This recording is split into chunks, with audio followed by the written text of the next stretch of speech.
ও আমাকে ঘরে বসে মারে, মারার পরে হাত বাঁধার পরে চুল ধরে টানতে টানতে এক রুম থেকে আর এক রুমে নিয়ে বারান্দা থেকে ডোর খুলে টানতে টানতে ছাদ পর্যন্ত নিয়ে আমার ড্রেস খুলে ছাদে বসে ও আমার সাথে খারাপ কাজ করে। তখন আমার গলায় পাড়া দিয়ে ধরে, আমাকে দিয়ে বিভিন্ন পেজে বা বিভিন্ন অ্যাপে লাইভ করাতো। আমি লাইভে গিয়ে ছেলেদেরকে বলতেছি যে এখানে video service available, please inbox me. এটা আর কি, মানে তোমাকে দিয়ে উন্মুক্ত ভিডিও দেখানোর। তো আমাকে ওকে টাকা দিছে আমি জানি না, তো সে টাকা পেয়ে আমাকে বলতেছে দেখো অমুক জায়গায় অমুক নাম্বার আছে, ওই নাম্বারে তুমি এত মিনিট দাও। তখন আমি ডিনাই করি যে আমি দিব না। তখন ও আমাকে কিছু গালি দিয়ে বলে তুই দিবি না কেন, তুই ওরে 5 মিনিট দিবি, বুঝোস না? কথাটা ঠিকই এরকম ছিল লাইনটা। একজন আমাকে একটা অ্যামাউন্টের কথা বলেছে বা ও যে অ্যামাউন্ট নির্ধারণ করেছে তার থেকে আমি একটু কম বলেছিলাম বিধায় সে আমাকে বলতেছে আমি তোর দাম উপরে উঠাইছি, তোর দাম নিচে নামাইতেছি। এভাবে আমরা সৎ উপায়ে বেশি দিন না বাঁচতে পারবো না। আমাদেরকে বড় হতে হলে একটু অসৎ উপায় অবলম্বন করতে হবে। আমাকে তখন এই কাজটার অফার করে। কি কাজ? দেহ ব্যবসার কাজে অফার করে, সে ডিরেক্টলি অফার করে। কি বলছে? হ্যাঁ, তখন আমাকে সে ডিরেক্টলি অফার করে দেখো এভাবে হলে প্রতিদিন আমরা 10,000 টাকা আর্ন করতে পারবো, ইনকাম হবে প্রতিদিন 10,000 টাকা। মরে যাওয়াটা না এত সহজ না। তো একটা পর্যায়ে আমি তাকে বলেছি ঠিক আছে আমি রাজি, তবে আমাকে একটু খেতে দাও। এবং আপনি ওই লোকটার জন্য কাঁদতেছেন। এখন আপনি এটাকে ভালোবাসা বলবেন? যেই হাজবেন্ড পাশের রুমে বসে নিজের ওয়াইফকে জোর করে আরেকটা লোকের সাথে শোয়াচ্ছে, একটা না অসংখ্য মানুষের সঙ্গে দেহ ব্যবসা করাচ্ছে, আপনি তার জন্য কাঁদতেছেন। ভিডিও কলে অসংখ্য মানুষের কাছে আপনাকে খোলামেলা উপস্থাপনা করতেছে এবং বেচতেছে। আপনি বলতে চান এটা ভালোবাসা? এটা ভালোবাসা না। সে হয়তো আমাকে ভালোবাসেনি, কিন্তু আমি তো ভালোবেসে বিয়ে করেছিলাম। আমার মনে না এতটুকু ছিল যে আল্লাহ জনকে চেঞ্জ করে দেয়। পুরো জায়গাটায় বিশ্বাস করেন শুরুর দিনে যখন বলল তারপর থেকে আজ পর্যন্ত আমার মনে হয়েছে আপনার দোষ। কখনো এরকম শুনেছেন নিজের স্ত্রীকে অন্য একজনের কাছে বিক্রি করে দিচ্ছে কিছু টাকার জন্য? শোনেন নাই তো? গাটা শিউরে উঠবে আজকের এপিসোডটা শুনলে। যারা বিয়ে করতে যাচ্ছেন সেসব বোনদের জন্য খুব জরুরি, একই সঙ্গে সেসব ভাইদের জন্য জরুরি যারা বিপদে পড়ার সম্ভাবনার মধ্যে আছেন। আমাদের চেষ্টাটা যে কোনো অপরাধকে তুলে ধরার। সাপোর্ট করবেন আমাদেরকে, সাবস্ক্রাইব করে বা লিখে কেমন লাগছে শেয়ার করে মতামতটা জানাবেন। বোন, ডাক নাম কি আপনার? আমার ডাক নাম মারিয়া সুলতানা। আপনি বলছিলেন আপনার হাজবেন্ড আপনাকে বিক্রি করে দেয় মানুষের কাছে। হ্যাঁ, আসলে আমি ডিভোর্সে ছিলাম। আমার সাথে তার পরিচয় হয় একটা অ্যাপে বা সামাজিক যোগাযোগ মাধ্যমে। এক পর্যায়ে তার আমাকে ভালো লাগে, আমারও তাকে ভালো লাগে। সে আমাকে বলেছিল যে তার একটু আর্থিক সমস্যা আছে, একটু কষ্ট করে চলতে হবে।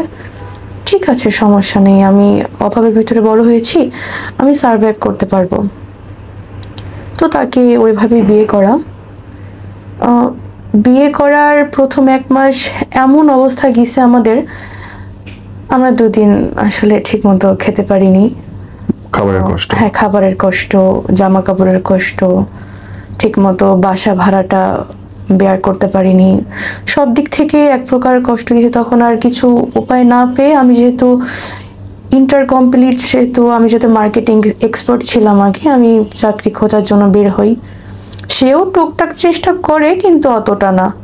তার একটাই বক্তব্য ছিল সে কিছুই পারে না, সে কি করবে, সে ইট ভাঙতে তার কষ্ট হয়, সে রিক্সা চালাতে তার মান সম্মান লাগে, সে কিছুই করবে না। আমি তাকে কোনো প্রেশার দিই না। আমি একটা মার্কেটিংয়ে ছোটোখাটো একটা জব অ্যারেঞ্জ করার পরে মোটামুটি একটা পজিশনে আসি। বিয়ের পরে হ্যাঁ, আমি একটা জব অ্যারেঞ্জ করি। সে তখন কিছুই করতো না। আপনাদের বিয়ের সময় কি আপনাদের পরিবার ছিল সাথে? না, বিয়ের সময় পরিবার ছিল না। মানে 2 পরিবারের মতের বাইরে গিয়ে বিয়ে করা? হ্যাঁ, মতের বাইরে বলতে তার মাকে সে বলেছিল, তার মা ডেনাই করেছিল বিকজ অফ আমি ডিভোর্সি, এর জন্য তার মা রাজি হননি। আর আপনার পরিবার? আমার পরিবার তো রাজি হয়নি। কেন? কেন আসলে তারা তারা আমার ভালোর জন্যই চাইতো যে আমি আরেকটু সময় নিই বা আরেকটু ডেভেলপ হয়ে দেন বিয়ে শাদীর বিষয়টাতে যাই, কিন্তু ওই যে ভালো লেগে যাওয়ার ব্যাপারটা। আপনি বলছেন যে আপনার বিয়ের সময় আপনার মা বাবা ছিলেন না সাথে, জি। ওরা কি জানতো যে বিয়ে করে ফেলবেন আপনি? আসলে যেহেতু প্রতিটা মানুষই তো তার গার্জিয়ানকে খুবই ভয় পায়, আমিও সে জায়গা থেকে আমার বাবাকে বা আমার মাকে ভয় পাইতাম। একটা টাইম হয়তো বলতে চাইনি, একটু লেট করে বলবো, এভাবেই তাদেরকে বলা হয়নি। তখন বয়স কত আপনার? তখন আমার বয়স 21 অথবা 20। ওকে, বিয়ের পরে আপনি উঠলেন কোথায়? বিয়ের পরে আমরা উঠেছিলাম আব্দুল্লাহপুরে, উত্তর আব্দুল্লাহপুরে একটা ফ্ল্যাটে, দুজনে? সিঙ্গেল ফ্ল্যাট, হ্যাঁ। ওকে, টাকা পয়সা ইনকাম? টাকা পয়সা তখন তার কাছে কিছু ছিল, ওইটা দিয়ে আমরা ফ্ল্যাটে উঠি, কিন্তু যতটুকু ছিল ততটুকু দিয়ে পরের মাসে চলার মতো কিছু ছিল না। ওকে, তো আমি ওই মাস থেকেই জব স্টার্ট করি আপনার বাংলা মোটরে। তো জব আব্দুল্লাহপুর থেকে আসতে বাংলা মোটরে কাজ করতে? প্রতিদিন আসা যাওয়া লাগতো, একটু খরচ ছিল। এই জন্য আমি অফিস থেকে স্যারকে আমার অবস্থার কথা বলে আমি বলছিলাম, স্যার আমার একটু সমস্যা, আমার যাওয়া আসার প্রবলেম, আপনি একটু কিছু স্যার কষ্ট করে স্যার আমাকে কিছু অ্যাডভান্স দিতেন। তো উনি একটা পেপারে সাইনিং করে আমাকে জাস্ট 3000 টাকা যাওয়া আসা বাবদ দিয়েছিল। তো ওই টাকাতে যাওয়া আসা করতাম। তো আমি যখন অফিসে থাকতাম তখন থেকে সে আমার অনুপস্থিতিতে বাসায় মেয়ে আনতো। কতদিনের মধ্যে ঘটনা? এটা ফার্স্ট অফিস যেদিন শুরু করি তার 3 দিন পর থেকে। মানে বিয়ের 1 মাসের মাথায়? জি। কেন? এই প্রশ্নটা আমারও ছিল, কেন? কারা? আসলে প্রথম প্রথম আমি ভাবতাম হয়তো ও বোধহয় কারোর সাথে রিলেশনশিপে আছে, হয়তো ওই জায়গা থেকে। দেখি না, বিভিন্ন টাইম বিভিন্ন মেয়ে আসতেছে। আর যে সিকিউরিটি ছিল তাকে বলতো যে আমার বোন, তো সিকিউরিটি বলতো যে আপু আপনার কয়টা বোন, আসলে কয়টা বোন আপনার? আমি বললাম আমার তো কোনো বোন এখানে আসবে না। আমি তখন সিকিউরিটিকে বলিনি, কেন বলিনি, কারণ আমার ফ্যামিলি পারিবারিক বিষয়টা বাইরের কেউ জানবে, এটা আমি তখন চাইনি। তো আমি সিকিউরিটিকে ধরা দিতাম না যে হ্যাঁ আমার বোন আছে। তো আমি তাকে ধরি একদিন যে কি আসলে। কিভাবে, মানে আপনি কি কোনোদিন দেখছেন নাকি না, সিকিউরিটি? আমি তো সিকিউরিটি দেখেছি, আমি কিভাবে দেখবো? বিকজ অফ আমি তো সকাল 8টায় বের হই আর বাসায় আসতে বাজে আপনার 8টা 8:30। তো আমি কিভাবে দেখবো এটা? আপনি যখন ঢুকতেছেন তখন সিকিউরিটি আপনাকে বলতেছে মানুষ Even আসছে? সে আমাকে বাসে উঠায় দেওয়ার পরে ওই সাইড থেকে মেয়ে নিয়ে আসে।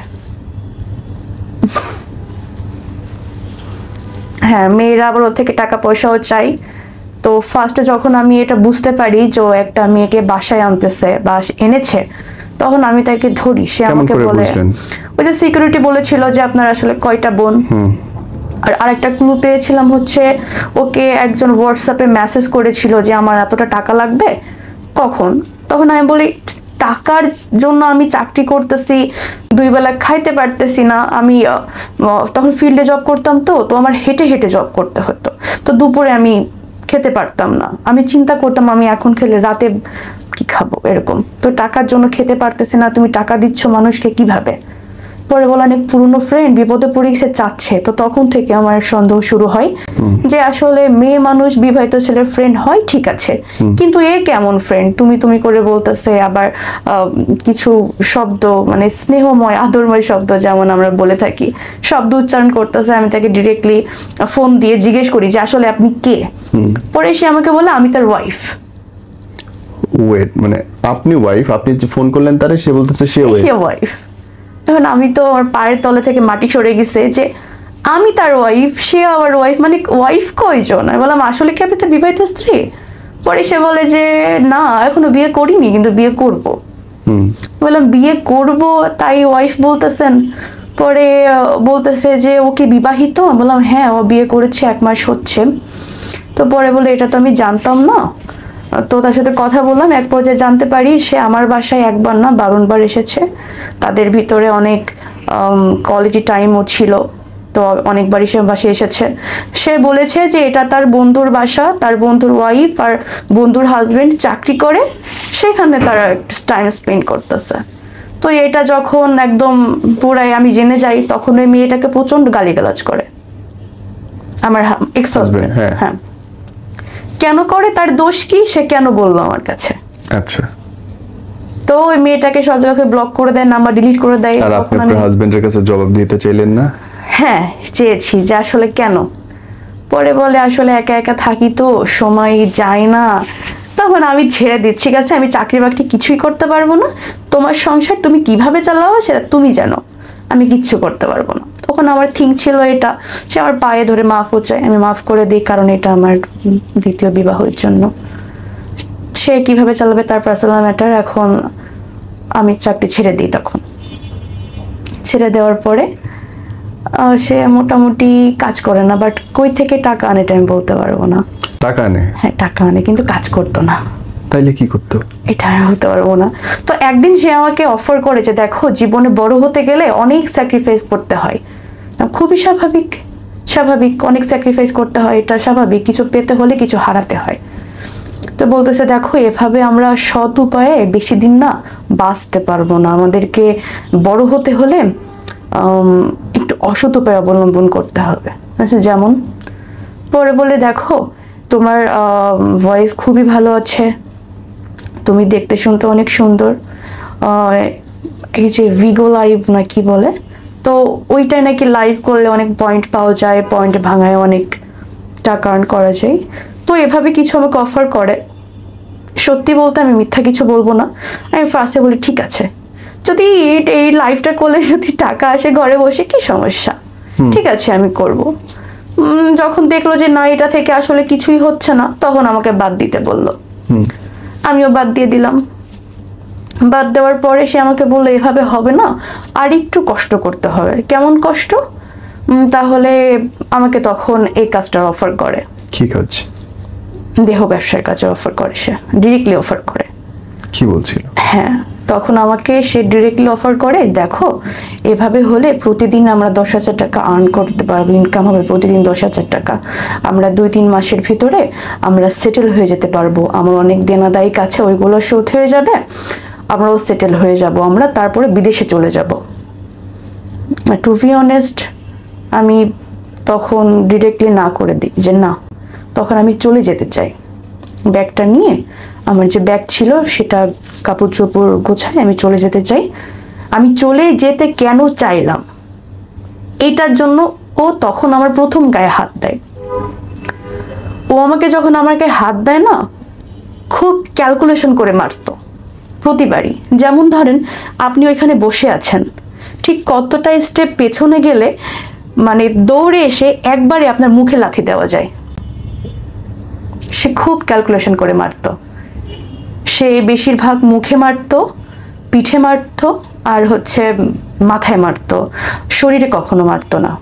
আর যখন সে আমাকে মারতো তার 1 থেকে 2 সপ্তাহের ভেতরে কখনো ঘর থেকে বাহিরে নিয়ে যেত না। এটা তার একটা স্ট্রিক ছিল, কারণ ঘর থেকে নিয়ে গেলে হয়তো অসুস্থ দেখলে বা গায়ে দাগ দেখলে জিজ্ঞেস করবে যে কি হয়েছে কেন, বা আমি যদি কখনো পুলিশের কাছে হেল্প চাই, এজন্য কখনো সে আমাকে বাইরে নিত না। আপনার স্বামী আপনাকে স্ট্রেট বললো তুমি দেহ ব্যবসা করো, এবং আপনি তারপরে বের হয়ে গেলেন না, আপনি বাসায় থাকলেন? আমি বের হতে চেয়েছিলাম তখন। স্যার আমি থাকি 6 তলার উপরে, ডোর অফ করলে কিন্তু শব্দ বাহিরে যায় না। আমার ফ্যামিলি এখানে থাকে না, তারা থাকে গ্রামে, ঢাকাতে আপন বলতে কেউ নেই। সে যদি আমাকে দরজা বন্ধ করে মেরে ফেলে, স্যার জীবনের ভয় কার নেই বলেন? ওকে, আমরা আরো প্রশ্ন আছে করবো, তার আগে শুনি তারপরে কি হলো। তারপরে সে আমাকে অনেকদিন ফোর্স করে, না না না না করতে করতে এক প্রকার সে আমাকে বোঝানোর জন্য ঘরে বাজার ঘাট সবকিছু অফ করে দেয়, সবকিছু অফ করে দেয়। সে ঠিকই যাইতো, সে যখন যাইতো আমাকে বাহির থেকে তালা মেরে যাইতো আর কি, মানে আমি যদি বের হইতে না পারি অলওয়েজ ডোরে তালা থাকতো। তার বোনের বাসায় যাইতো।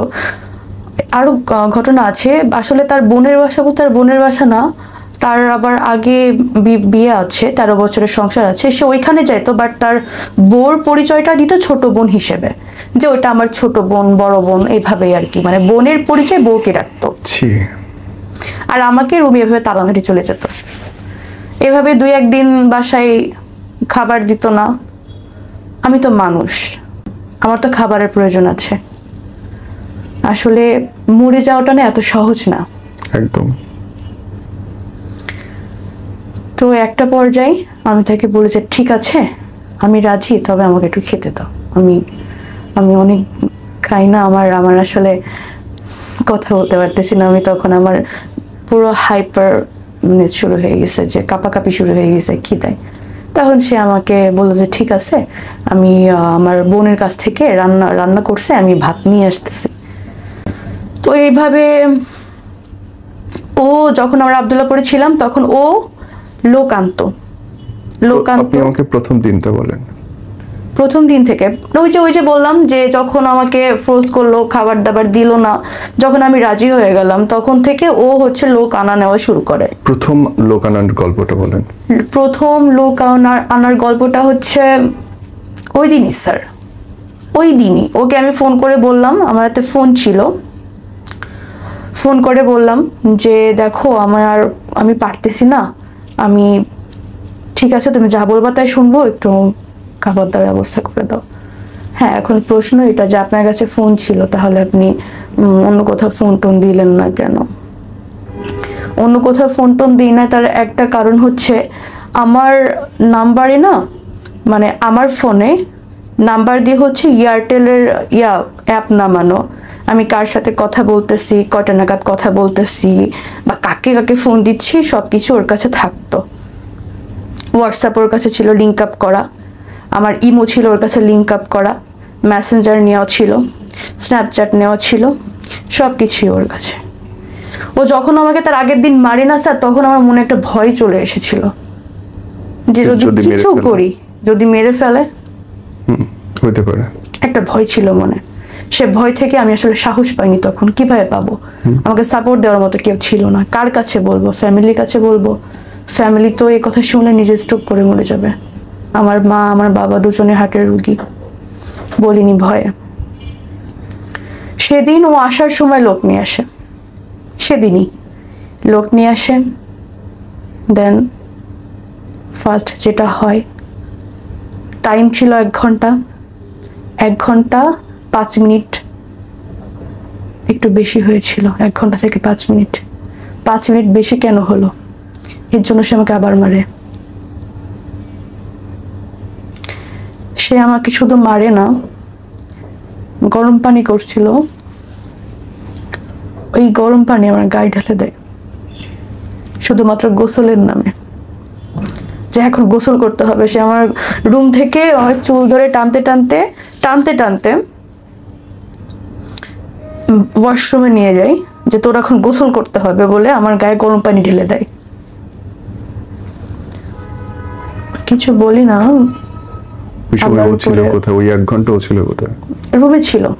ও 1 ঘন্টা, এরকম একটা রুম, এই রুমে লোক আনতো, পাশে ও বসে থাকতো। কারণ বসে না থাকলে সবাই তো বলবে যে লোক ঢোকায় সে চলে যাচ্ছে বাহিরে, তারা কি করে না করে মনে সন্দেহ করবে না, এই জন্য সে কখনো বাইরে যেত না। সে রান্নাঘরে একটা স্পেস ছিল, সেখানে সবসময় বসে থাকতো, অথবা এই যে রুমের পাশে বসে থাকতো আর শুনতো আমি কি বলতেছি, আমি রিপোর্ট করতেছি কিনা, বা কারো হেল্প চাচ্ছি কিনা। যদি কখনো শুনতো না আমি একটা শব্দ করছি, তাহলে সে আমাকে সেদিন মারতো। অথবা যদি খুব বেশি কথা বলতেছি, সে নক করতো, নক করে আমাকে ডেকে বলতো কি বলতেছিলি। তো এই ভয়তে আমি কখনো কাউকে কিছু বলতে পারতাম না। একটা মানুষ ঘুরে যদি আরেকবার না আসতো, সেজন্য আমাকে মারতো। আমি কেন তাকে কনভিন্স করতে পারলাম না।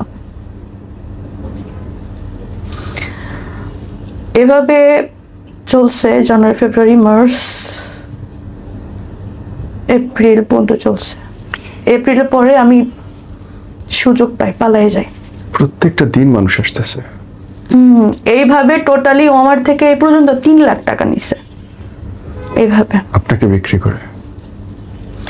তো আমি একটা সুযোগে পালাই যাই, বাসা থেকে পালাই গিয়ে আমি চলে যাই। যখন পালাই যাই তখন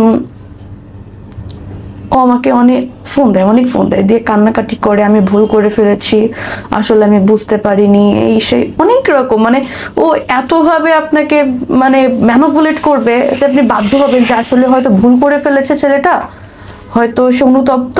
ঠিক আছে, আমি একটা পর্যায়ে সে আমার পিছনে 1-2 দিন না, প্রায় 3-4 দিন সে প্রচুর কান্নাকাটি করছে, খাওয়া দাওয়া ছেড়ে দিছে।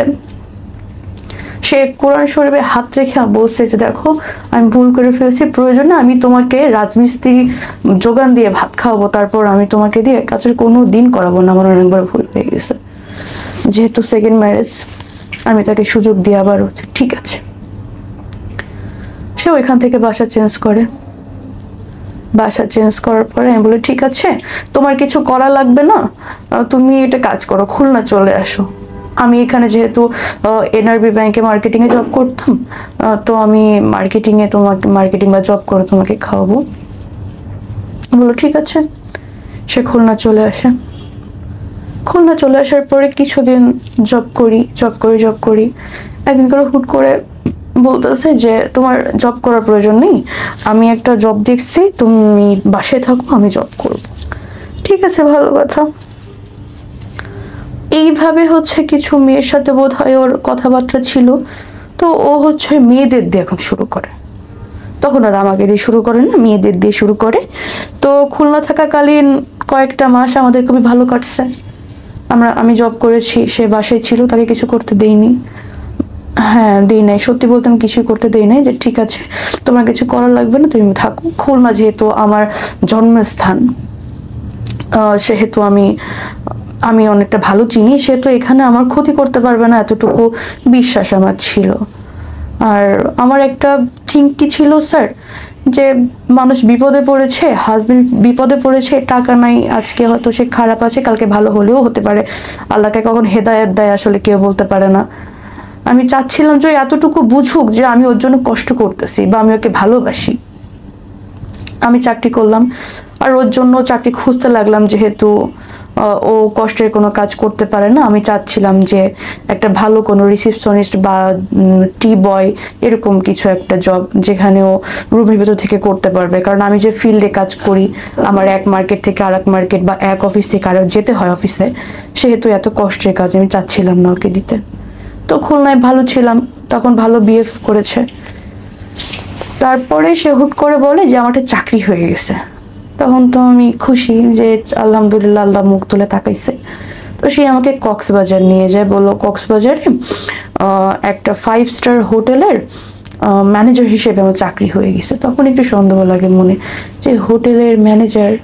আমি বললাম থাকতেই পারে, খুবই স্বাভাবিক, যেহেতু এই সেপ্টেম্বর এপ্রিলে পালাইছি, April March April May June July August September না আগস্টে সেই কথাটা বলার পরে আমি যেহেতু 4 মাসে অনেক ভালো ছিল বা আমরা ভালো ছিলাম, ভেবেছিলাম হয়তো মানুষের চেঞ্জ হয়ে গেছে। তো আমি চলে যাওয়ার পরে কক্সবাজারে যাওয়ার পরে একই কাহিনী। তবে এবার হয়তো সে লোক আনা নেওয়াটা করতো না, সে আমাকে দিয়ে বিভিন্ন পেজে বা বিভিন্ন অ্যাপে লাইভ করাতো। কিরকম লাইভটা হচ্ছে এরকম, আপনি একটা প্রোডাক্ট সেল করতেছেন, প্রোডাক্টটার কোয়ালিটি কি বা প্রোডাক্টটা কি দিতে পারবেন, ওরকম একটা লাইভ, কিন্তু টপিকসটা চেঞ্জ। এই যে ধরেন আমি কাউকে বলতেছি প্লিজ ইনবক্স মি এটা সেটা, এগুলো এরকম একটা লাইভ, মানে একটা ব্র্যান্ড প্রমোশন যেরকম করে ঠিক ওরকমই, টপিকসটা ডিফারেন্ট, টপিকসটা 18+। আমি একেবারেই জানি না, একেবারেই বুঝি না, ওকে স্পষ্ট করে বলো। স্যার, এই লাইভটা ছিল এরকম যে আমি লাইভে গিয়ে ছেলেদেরকে বলতেছি যে এখানে video service available, please inbox me.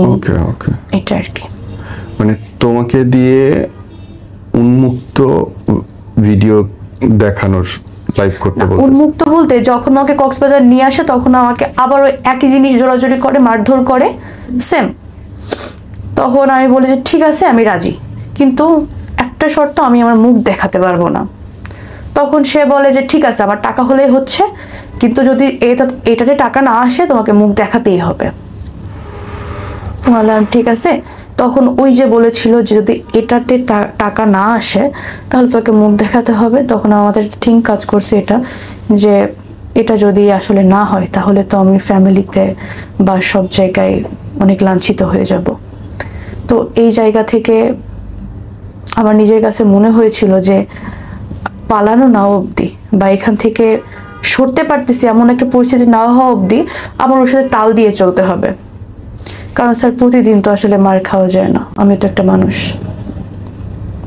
দেন ওর কথাই শুরু করার পরে মনে করেন কাউকে যদি 5 মিনিট দেওয়ার কথা থাকে সেখানে 1 মিনিট যদি বেশি হয়, ওই 1 মিনিট কেন বেশি হলো এর জন্য মারধর করবে। এরকম হয়েছে তখন যে আমাকে সে বলতেছে সাজগোজ করো। তখন স্যার আমার অনেক জ্বর, পিরিয়ড সেশন চলতেছে। তখন আমি বলি যে দেখো আমার শরীরটা ভালো লাগছে না, আমি আজকে পারবো না, আজকে বাদ দাও। সে বলে যে পারবো না বললে তো হবে না, পারতে হবে, অনেক দেনাদায়ী কাছে করতে হবে। আমি তখন বলি, আমি একটু জোরেই বলি যে আমি পারবো না, আমি করতে আমি আর পারতেছি না। তখন আমি সাজলাম না কেন এটার জন্য আমাকে আবার মারছে স্যার। ওর মারার যদি আপনি কাহিনীটা শুনেন, ও আমাকে ঘরে বসে মারার পরে হাত বাঁধার পরে চুল ধরে টানতে টানতে এক রুম থেকে আর এক রুমে নিয়ে বারান্দা থেকে ডোর খুলে টানতে টানতে ছাদ পর্যন্ত নিয়ে আমার ড্রেস খুলে ছাদে বসেও আমার সাথে খারাপ কাজ করে। তখন আমার গলায় পাড়া দিয়ে ধরে, করবি না কেন। এটা যখন হয় না স্যার, তখন আমার মনে হয়েছিল কি ওর ভিতরের মনুষ্যত্বটা না নষ্ট হয়ে গেছে। ও আসলে আমাকে ইভেন এরকমও ভয় দেখায় যে আমি যদি ওর কথা না শুনি, ও ঠিক এভাবে বলে তোমার এইখান থেকে বিলেট দিয়ে কাটতে কাটতে পুরো পা পর্যন্ত যাবো, তোমার অস্তিত্ব খুঁজে পাওয়া যাবে না। তখন আমার মনে হয়েছিল ওর ভিতরে মনুষ্যত্ব বলতে কিচ্ছু নেই। তখন আমি নিজের ভিতরে ঠিক রাখি আমাকে অ্যাট এনি কস্ট এখান থেকে পালাতেই হবে। আমি এখান থেকে পালাই যাই বলতে আমি সকাল ভোরে যখন ঘুমেছিল আমি তখন বাসা থেকে পালাই যাই। যে সিকিউরিটি ছিল বাসার, মানে প্রতিটা বাসা একটা সিকিউরিটি থাকতো, সিকিউরিটি ছাড়া কখনো বাসা নিত না। আর বাসা 2 রুমের নিক 3 রুমের নিক সিঙ্গেল ছাড়া কখনো সাবলেট নিত না। তখন পালাই যায়। তখন সিকিউরিটি ভাবছে হয়তো রাতে হয়তো ঝামেলা হয়েছে ওদের ভিতরে, ও সিকিউরিটি সবই জানে বলতে মারামারি চিল্লাচিল্লি শুনতেছে কিন্তু আগাচ্ছে না, ভাবছে স্বামী স্ত্রীর ঝামেলা। তো আমি পালাই যাই। সিকিউরিটি খবর দেয় যে ভাবি তো মনে হয় রাগ করে পালাই যাচ্ছে, আপনি ভাবিকে ঠেকান, ও তো আর জানে না এগুলা। তখন ও আমাকে কলাতলি থেকে চুল ধরে সজোরে ঘুষি মারতে মারতে বাসায় নিয়ে আসছে। ওইখান থেকে মনে করেন আমার বাসা হেঁটে গেলে 10 মিনিট, ওই 10 মিনিট ধরে আমাকে একটা কথা বলতেছে আর ঘুষি মারতেছে। মানুষ দেখতেছে কিন্তু কেউ কিছু বলতেছে না। তখন পালাতে পারিনি, তখন ধরা পড়ে যায়। আর যখন ধরা পড়ে যায় তখন তো আমাকে বেশি চোখে চোখে রাখতো। তখন আর কোথাও যাইতে যেত না একা, মানে সবসময় ডোরে ভিতর থেকে তালা মারা থাকতো এরকম। আমি যে বাসায় কথাটা বলবো যে একটু কেউ এসে আমাকে নিয়ে যাও বা তোমরা কেউ বেড়াতে আসবে, অ্যাটলিস্ট বেড়াতে আসলে তো একটা মনের ভিতরে আশা লাগবে যে কোনো টাইমে বলতে পারবো যে আমাকে এখান থেকে নিয়ে যাও। কাকে বলবো? আম্মুকে বলবো। আম্মু আসলো, ও যে আম্মুকে মেরে ফেলবে না গ্যারান্টি কি আছে? ওর ভিতরে তো মনুষ্যত্ব নেই। ভয়ে ছিলাম যে কাকে বলবো, পুলিশ কল করব, পুলিশ আসতে তোমাকে মেরে ফেলে। তখন আমি আসলে এতটা ভয়ে ছিলাম আমি বলতে পারিনি। এভাবে তখন আমার তো থিঙ্ক ছিল মাথায় যে এভাবে আসলে হবে না, ওর থেকে পালাতে হলে ওর সাথে মিশতে হবে, তারপরে পালাতে হবে। সেম আমি ওর সাথে মিশে যাই, ও যা বলে তাই শুনি, যেভাবে বলে সেভাবে শুনি। ইভেন ওকে খুব ভালো ভালো রান্না করে খাওয়াই। আর একটা বিষয় কি স্যার একটু মাঝখানে বলি, এটা এই যে বিয়ের কয়েকটা বছরে না ও আমার সাথে এত কিছু করেছে, আমি তখনও পর্যন্ত ওকে না আমি কখনো হাত দিয়ে নিজের হাতে খেতে দিইনি। আমার না মনে হতো যে আমি যে নিজের হাতে খেতে দিচ্ছি না বা ওকে এত ভালোবাসা দিচ্ছি, ও অন্তত এই ভালোবাসার জন্য চেঞ্জ হয়ে যাক। যে ওকে একটা মেয়ে এত ভালোবাসতেছে, ওকে তো আমি আমার জীবন যৌবন টাকা পয়সা সবকিছুই দিচ্ছি, ও চেঞ্জ হয়ে যাক। অন্তত এটার জন্য চেঞ্জ হয়ে যাক যে মেয়েটা আমাকে ভালোবাসে। চেঞ্জ হয়নি। আমি ওইখান থেকে সুযোগ বুঝে আবার পালাই যাই। আবার পালাই যাওয়ার পরে কয়েকটা দিন যায়, যেহেতু ডিভোর্স দেওয়াটা তো সহজ না, ডিভোর্স একটা সময় লাগে বা টাকার ব্যাপার স্যাপার আছে। আমার হাত ফাঁকা ছিল, তখন কোনো রকমে ঢাকায় আসি। এসে একটা পোস্ট করি যে আমার আর্জেন্ট থাকার জায়গা প্রয়োজন, আমি একটা মেয়ে মানুষ, বিপদে পড়ে এসেছি, যদি কোনো হৃদয়বান ব্যক্তি থাকেন আমাকে একটু থাকার জায়গায় সাহায্য করবেন, হোস্টেল বা কোনো একটা ম্যাস হলে খুবই ভালো হয়। হয়তো আমি আপনাদেরকে ভাড়া এখন দিতে পারবো না, আমাকে একটু সময় দিতে হবে, স্যালারি পেলে দিয়ে দিব এমন কিছু। তো একজন নক করে বলে যে আমার এখানে রুম আছে, বেড আছে, মেয়েরা থাকে, আপনি থাকতে পারেন, আপনি কোথায় জব করেন? আমি বললাম স্যার আমি এখানে জব করি না, কিন্তু খুঁজতেছি। বললো ঠিক আছে, আমার এখানে ভ্যাকেন্সি আছে, আপনি আমার এখানে ঢুকে পড়েন মার্কেটিংয়ে, আর আপনি আমার এখানেই থাকেন। তো এভাবে জয়েনিং করার পরে সে আমাকে বলল যে আপনি 6 মান্থের ভিতরে জব ছাড়তে পারবেন না, আর আপনার রিয়েল সার্টিফিকেট দিতে হবে। তখন আমার বললাম যে স্যার না, তাহলে প্রয়োজন নেই, কারণ 6 মান্থ আসলে আমি ঢাকায় স্টে করবো কি করবো না এটা তো আমি জানি না। আর রিয়েল সার্টিফিকেট বলতে আমি 6 মান্থের ভিতরে জব ছেড়ে দিলে সে আমার সার্টিফিকেট দিবে না। তো এভাবে আমি যাই নাই চুক্তিতে, আমি জবটা ছেড়ে দিয়ে একটা জব খুঁজি। এর ভিতরে সে অনেক কান্নাকাটি করে গলায় দিতে যায়। এক্স হাজব্যান্ড এরকম ফ্যামিলি থেকে বারবার ফোন আসে, ওরা তো আর জানে না এগুলা। ফ্যামিলি থেকে আবার চাপ আসছে যে তখন তারা আমাকে ব্লেম করতেছে যে আমি কতটা খারাপ হলে বিয়ে করি আর ছাড়ি, যেহেতু আমি ডিভোর্সে ছিলাম ফার্স্টে, সেকেন্ড ম্যারেজ করেছি, ছেড়ে দিচ্ছি।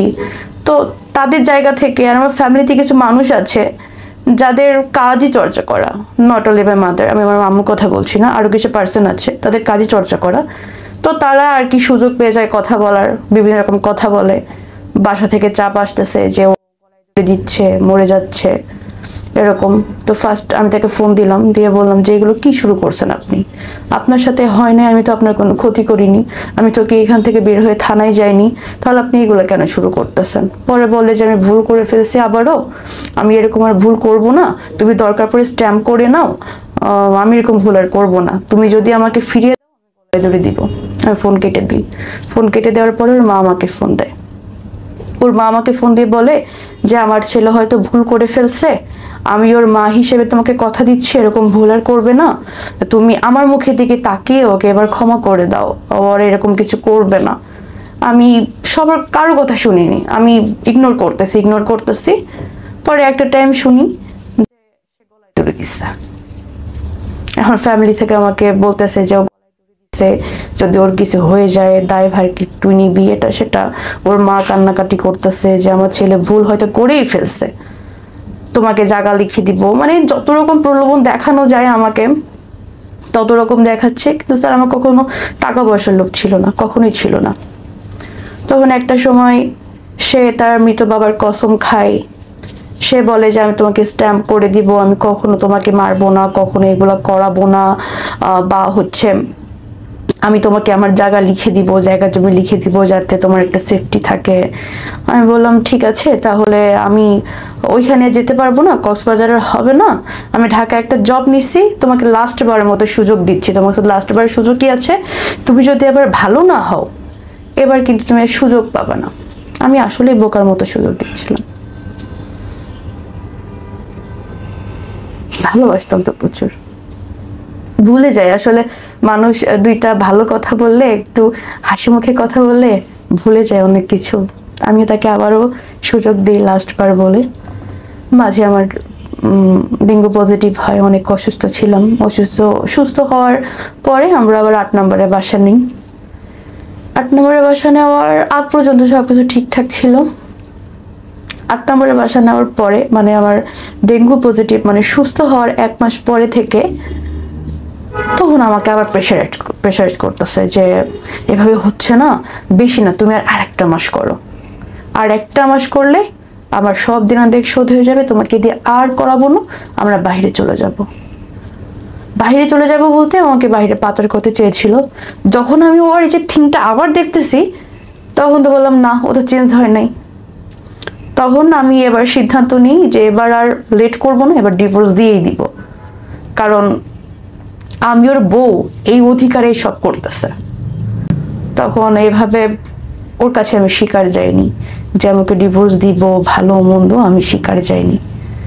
এর মাঝে আমাকে অনেকবার হুমকি দিচ্ছে, ওটা পরে বলি।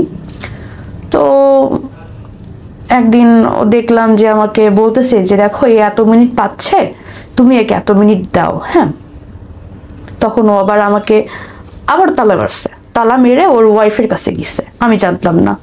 তো আমাকে কে ওকে টাকা দিছে আমি জানি না। তো সে টাকা পেয়ে আমাকে বলতেছে দেখো অমুক জায়গায় অমুক নাম্বার আছে, ওই নাম্বারে তুমি এত মিনিট দাও। তখন আমি ডিনাই করি যে না, আমি দিব না। তখন ও আমাকে কিছু গালি দিয়ে বলে যে আমি কি উল্লেখ করব, রিপোর্ট খাবে না? আচ্ছা, সে আমাকে বলে যে কি তুই দিবি না কেন, তুই দিবি, তুই ওরে 5 মিনিট দিবি, বুঝোস না? কথাটা ঠিকই এরকম ছিল, লাইনটা। তো যখন এই কথাটা আমি হয়তো ভালো করে বলতে পারতে, বাট টোনটা খুবই অ্যাগ্রেসিভ ছিল ওর। যখন এই কথাটা বলে তখন আমি ডিসিশন নেই যে ওর এখানে আর না। আমি তখন ওইটা না একটা স্ক্রিন রেকর্ড নিয়ে নিই, কারণ ওর যে মেন্টালিটি, আমি যদি চলে যাই ও আমাকে ফাঁসানোর চেষ্টা করবে 100-এ 100, আমি জানি। তখন আমি ওই স্ক্রিন রেকর্ডটা নিয়ে নিই। আরেকটা কথা, সেটা হচ্ছে একজন আমাকে একটা অ্যামাউন্টের কথা বলেছে, বা ও যে অ্যামাউন্ট নির্ধারণ করেছে তার থেকে আমি একটু কম বলেছিলাম বিধায় সে আমাকে বলতেছে আমি তোর দাম উপরে উঠাইছি, তোর দাম নিচে নামাইতেছিস। মানে কত বড় খানকি হইলে তুই নিজের দাম নিচে নামাস। সে আমাকে কত সম্মানের জায়গায় উঠাইছে, আমি সেখান থেকে নিচে নেমে গেছি। তো এগুলো আমি স্ক্রিন রেকর্ড করে রাখি। হ্যাঁ, আমি দেন আবার পালাই যাই বলতে কি, আমি তাকে এটা বিশ্বাস করাই যে ঠিক আছে আমি 1 মাস তোমার সাথে আছি। কারণ আমি একটা জিনিস দেখেছি, আমি তার সাথে না না করে আসলে হয় না। তার সাথে যত মিলেমিশে থাকা যায় সে আমাকে হয়তো বিশ্বাস করে। আমি তার সাথে তখন মিলেমিশেই ছিলাম, তার হ্যাঁতে হ্যাঁ নাতে না, উঠতে বললে উঠতেছি, বসতে বললে বসতেছি।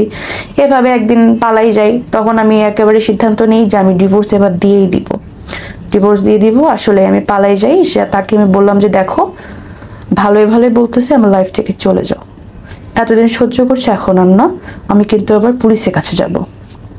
পরে আমার অনেক গালিগালাজ করে যে আমি তখন পালাই গিয়ে আমি আমার আপুর বাসায় ছিলাম। তো সে আমাকে বলে আমি নাকি কার সাথে পালাই গেছি, কার সাথে রাত কাটাইছি, এটা সেটা, আমি খারাপ, হ্যান ত্যান অনেক কথা বলে। আমি তখন তাকে বলি যে দেখো তুমি আমার লাইফ থেকে সরে যাও, না হলে কিন্তু আমি পুলিশ কেস করতে বাধ্য হব। তখন সে বলে ঠিক আছে আমি তোর লাইফ থেকে সরে যাব, এমনি তোরে দেওয়ার কাজ হচ্ছে না, হ্যাঁ এমনিও তোকে দেওয়ার কাজ হচ্ছে না, তুই একটু মোটা হয়ে গেছিস, কালো হয়ে গেছিস, এখন তোরে কেউ কিনতেছে না, তোরে দিয়ে এমনিতে আমার হবে না, আমার ব্যাংকের কার্ড আমার তোর কাছে আছে, তুই এসে খালি কার্ডটা দিয়ে যা, হাউস বিল্ডিং, দেন আমি চলে যাব। আমি বললাম শিওর? ওরা বলে হ্যাঁ শিওর। আমি ওরকম, আমি কোনো বাসায় যাব না, চিপায় যাব না, ওর বাই রোডে ওর ব্যাংকের কার্ডটা দিয়ে আমার হিসাব ছিল আমি চলে যাওয়ার মতো। সেম কাজ আমি তাকে তার ব্যাংকের কার্ডটা দিই, দিয়ে মানে সে ওইখানে আমি এখানে, সে আমাকে চোখ দিয়ে ইশারা করতেছে, মানে সে আমাকে ফাইলে আজকে খেয়ে ফেলবে। যখন আমি তার যে মুডটা দেখি তখন আমি আবার পিছে ব্যাক, যে না আমি ওই সামনে যাব না। তখন আমাকে দৌড়ে এসে ধরছে, ধরে বলে যে আমার ব্যাগে কার্ড দে, এভাবে এই কার্ড দে, কার্ড দে। আমি কার্ডটা দিলাম ওকে, দেওয়ার পরে আমি একটা রিক্সাওয়ালাকে ডাকি, যাই মামা দাঁড়াও, রিক্সাতে উঠি। ও পিছন থেকে লাফ দিয়ে রিক্সাতে উঠে আমাকে সজোরে এই জায়গাটা দিয়ে আমার এইখানে 2-3টা এভাবে কেন দিয়ে হচ্ছে হিট করে। হিট করার ফলে আমার এই জায়গা থেকে কথা বের হইতেছে না। তো যখন আমাকে হিট করে তখন আমার একটা জোর ছিল যে আমি পাবলিক প্লেসে আছি, এখন তো আমাকে এভাবে মারতে পারবে না। তখন আমাকে রিক্সা থেকে ধাক্কা দিই, রিক্সাতে ধাক্কা দেওয়ার পরে এক প্রকার যখন পড়ে যাই তখন আমাকে আবার সজোরে হিট করে। যখন আমি চিল্লায় উঠি তখন লোকজন এসে ধরে যে কি ব্যাপার, আপনি রাস্তার পরে মেয়ে মারতেছে, বলো ও আমার ওয়াইফে মারবো না কি করব সেটা কি আপনাকে বলবো? পরে আমি সবাইকে বলি যে ভাই ও আমাকে দিয়ে এরকম অনেকবার মারধর করে, আমাকে বাসায় আটকে রাখে, ভাই আমি বাসায় যাবো না, আপনারা কিছু করেন। হাউস বিল্ডিংয়ে খুব একটা মানুষ জড়ো হয়ে যায়।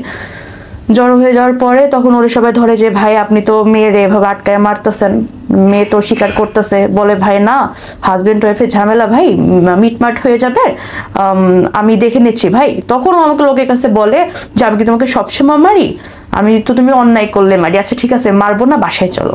আমি বলি যে ভাই আপনি তো দেখেন আমি বাসায় যাবো না, ও বাসায় গেলে ভাই এটার জন্য আবার মারে বাসায় যাবো না। পরে সবাই বলতেছে যে ভাই আপু আপনার হাজবেন্ড ওয়াইফের ঝামেলা আপনার বাসায় গিয়ে মিটান, স্বাভাবিক বলবে। তো আমি বললাম স্যার আমি বাসায় যাব না। তো এইভাবে বাসায় যাব না করে ডানে গেলে সে ডানে যাচ্ছে, বায়ে গেলে বায়ে যাচ্ছে, সে আমাকে ছাড়বেই না।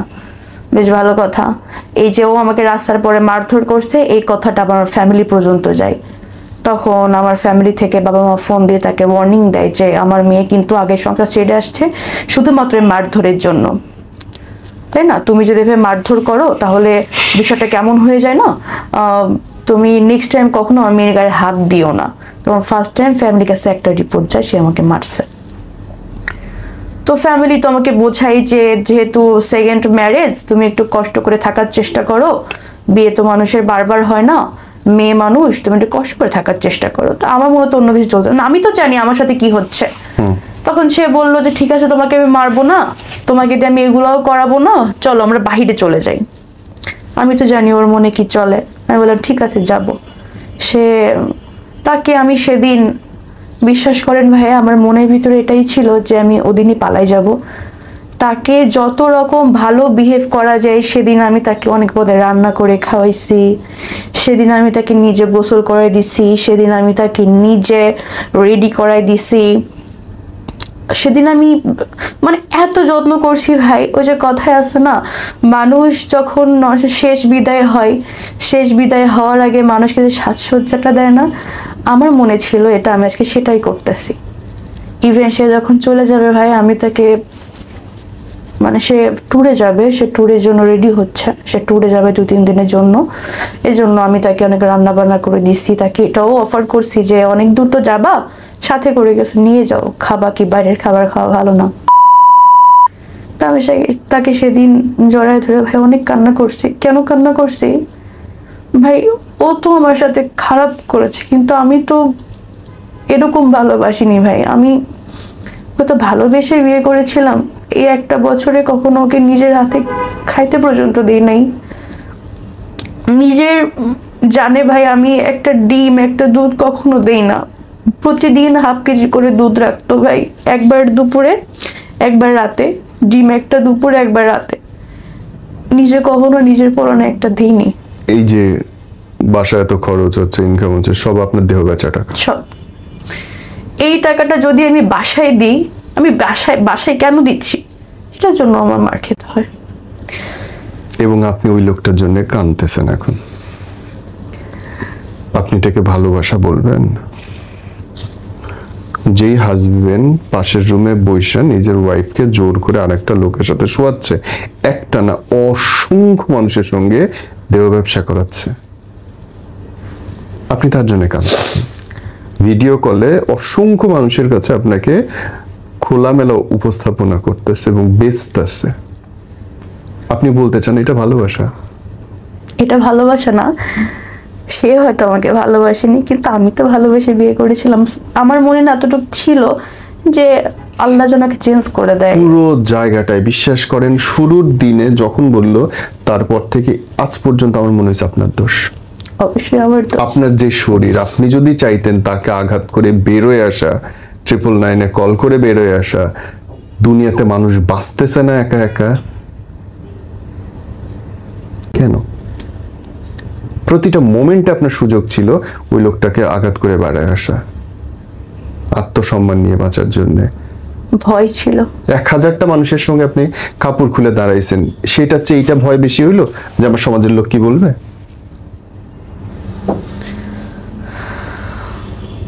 কি লজিক এটা?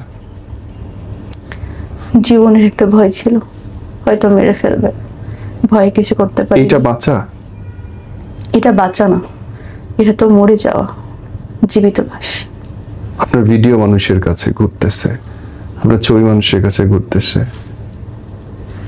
আপনি বলবেন এটা বাঁচা? ইচ্ছা করে।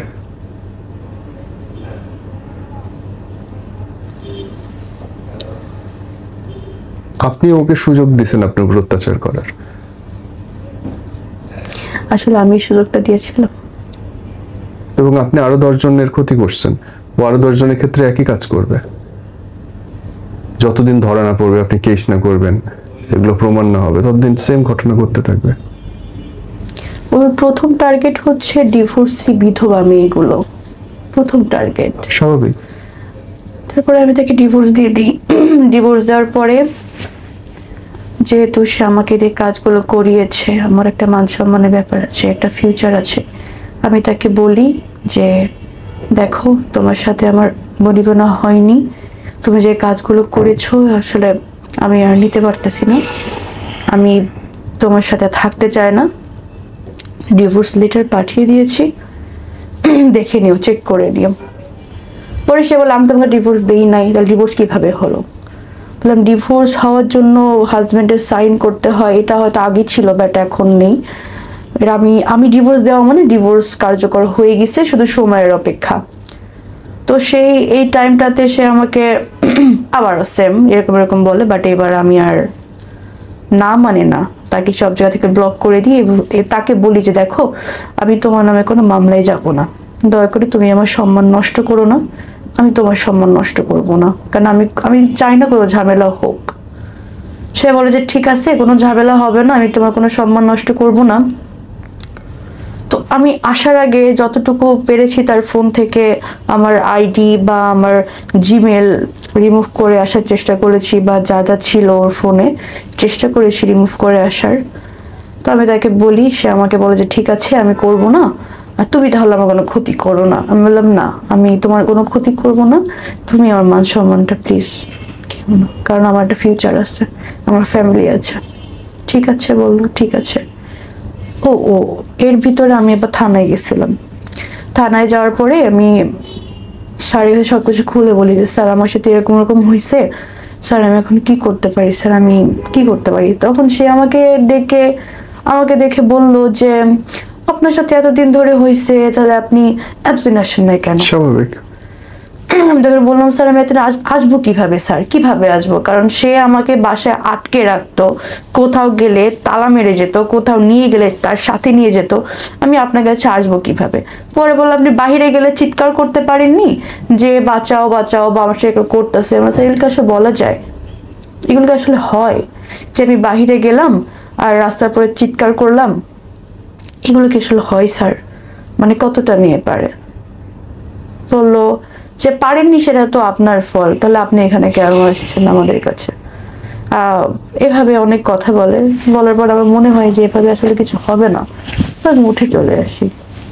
তারপর আমি নিজের ভিতরে সেট করে নিই যে যা ছিল কপালে ছিল, হয়ে গেছে, এটা নিয়ে তো পড়ে থাকা যাবে না, আবার সামনে আগাতে হবে। তো আমি তার সাথে কনভারসেশনে যাই যে দেখো তুমি কোনো ক্ষতি করো না আমার। ডিভোর্সের যখন 3 মাস পার হয়ে যায়, এর ভিতরে অনেক চেষ্টা করেছে আমাকে নেওয়ার, কিন্তু আমি যাইনি। ডিভোর্সের 3 মাস পার হলে সে আমার ভিডিও, আমার ছবি, সব কিছু আমার ফ্যামিলিতে দেয়। আমার ফ্যামিলি থেকে শুরু করে আমার গ্রাম, অফিস কলিগ, সব জায়গায় আমার ভিডিওটা দিয়ে, আমার ছবি দিয়ে বলতেছে এই মেয়েটা এরকম।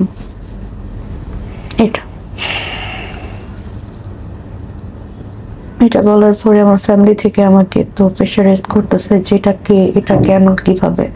আর বললাম না ফার্স্টে কিছু মেম্বার আছে যারা হচ্ছে তাদের কাজই চর্চা করা, তারা তো সুযোগ তাদের জন্য।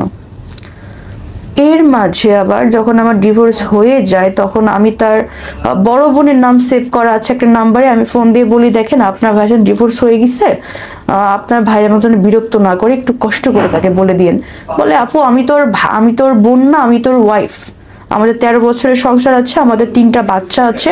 তখন ওর সাথে ওই যে আমার যে ফোন আলাপটা হয়, যে ওর মানে আমার এক্স হাজবেন্ড ওর নিজের ওয়াইফকে দিয়েও 13 বছরের সংসার, ওদের 3 বাচ্চার মা, সেম কাজ করার চেষ্টা করেছে, সেম কাজ। ইভেন সে করে নাই বিধায় তাকে অনেক মারধর করছে, তার সাথে থাকে না, তার খরচ বহন করে না এই জন্য। কিন্তু করছে ওই মহিলা করেনি, বিকজ অফ ওই মহিলার 2টা বাচ্চা আছে। তো ওই মহিলা করে নাই এবং মরে যায় নাই, কিন্তু বুঝতে পারছেন পার্থক্যটা আপনারা? ওটা একটা জোর ছিল ভাই, 2টা বাচ্চা আছে, গ্রামের বাচ্চা, দুর্বলতা হিসেবে দেখতে পারেন। এটা চয়েস। আমি ভয় পেয়ে গেছিলাম আসলে, মেরে Understood. ফেলবে। ভয় পেলে মানুষ আর কিছু থাকে না, এটা সত্যি। বোন, আপনার এই আমি খুব কি করতাম ভাই বলেন? আপনার অনেক কিছু একা করার ছিল। একটা বাসায় থাকি। আপনার অনেক কিছু করার ছিল ডে 1 থেকে, যখন আপনার হাজবেন্ড বলছে সেই মুহূর্ত থেকে আপনি বের হয়ে তাকে ডিভোর্স দিয়ে তার নামে কেস করতে পারতেন ইনস্ট্যান্ট। 999 কল করলে পুলিশ কেস নিতে বাধ্য এবং সবচেয়ে দ্রুত কাজ হয়। Everyone knows it. ও যখনই বাইরে গেছে আপনি জানলা দিয়ে চিৎকার করলে পাশের বাসার লোক এসে আপনাকে উদ্ধার করতো। না স্যার, ওইভাবে কখনো ফ্ল্যাট নিত না। আপনি 6 তলায় নিলে 5 তলার লোক শুনতো। তাহলে স্যার আমাকে যখন মারতো তখন কেন আসতো না তারা? সিচুয়েশন অনেকভাবে কন্ট্রোল করা যায় বোন, অনেকভাবে কন্ট্রোল করা যায়। আমি পারিনি। আপনি পারেন নাই, আপনি চান নাই, সামহাও আপনি অবসেসড ছিলেন তার ব্যাপারে। হ্যাঁ, এটা একটা মনে কাজ করতো যে হয় সে হয়তো চেঞ্জ হয়ে যাবে। এখন আমি আমার সম্মান বেঁচে যদি তার চেঞ্জ চাই, ফাইন, তাহলে আর কিছু বলার নেই। বাট ট্রাস্ট মি ব্রাদার, আপনি ঠিক করেন নাই সেটা অবশ্যই। এবং আপনি খুব বড় অন্যায় করছেন। আপনার লাইফটা থেকে বোন যদি কেউ শেখে, কি শিখতে পারে বলেন তো? আমার লাইফ থেকে যদি কেউ কিছু শিখে তাহলে যে বোকামিটা, এরকম বোকামিটা যেন কেউ না করে। আর এই যে খোঁজ খবর না নিয়ে দুমদাম করে কাউকে ভালোবাসে ইমোশনাল জায়গা থেকে কাউকে বিয়ে না করা বা রিলেশনে যাওয়াটাকে আমি প্রেফার করব, এটাই শেখার আছে। ওকে, ওনার সিচুয়েশনে হয়তো আমি আপনি থাকলে সেম কাজটাই করতাম অথবা করতাম না। মানুষ নিজে না পড়লে বিপদ আসলে বাইরে থেকে বোঝা যায় না। আমি হয়তো বলছি যে উনি এভাবে মুক্তি হতে পারতো, কিন্তু হয়তো পারতেন না। ব্যাপারটা অতটা সহজও না। একটা ভয় একটা মানুষের জীবন কিভাবে নোংরা ভাবে নষ্ট করতে পারে, অন্ধ ভালোবাসা কেমন করে একটা মানুষের জীবন ধ্বংস করতে পারে আপনি দেখলেন, শুনলেন। যদি আপনার বোন বা আপনার কোনো পরিচিত মেয়ে বলে সে সংসারে যে আমি আমার হাজবেন্ডের সঙ্গে থাকতে চাই না, জোর করে পাঠায়েন না, কারণ আপনি জানেন না যে তার হাজবেন্ড তার সঙ্গে কি রকম আচরণ করছে, কি আচরণ করছে। সাবধান থাকবেন, চোখ কান খোলা রাখবেন, কোনো কিছু যদি চোখে পড়ে আমাদের জানাবেন। আল্লাহ আপনার সর্বঙ্গন মঙ্গল করুন। আসসালামু আলাইকুম।